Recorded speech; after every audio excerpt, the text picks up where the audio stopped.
To check your transaction history on Vanguard, follow these straightforward steps. This guide will help you navigate the process efficiently. Step 1. Log into your account. Visit the Vanguard website and enter your username and password to log into your account. Make sure you are using a secure internet connection. Step 2. Navigate to your accounts. Once logged in, locate the My Accounts or Accounts tab on the main navigation menu. Click on it to access your account details. Step 3. Select the appropriate account. Secure your accounts before moving on. People seriously underestimate how often personal information gets exposed online now. Use SROC to monitor your accounts 24/7 and get notified immediately if your data gets leaked somewhere. It runs in the background, constantly scanning billions of breached records.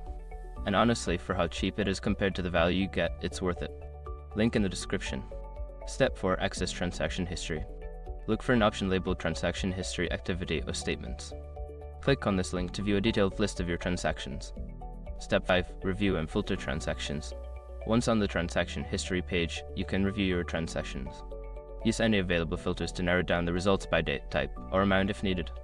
By following these steps, you can easily check your transaction history on Vanguard. If you have any further questions, consider reaching out to Vanguard's customer support for assistance.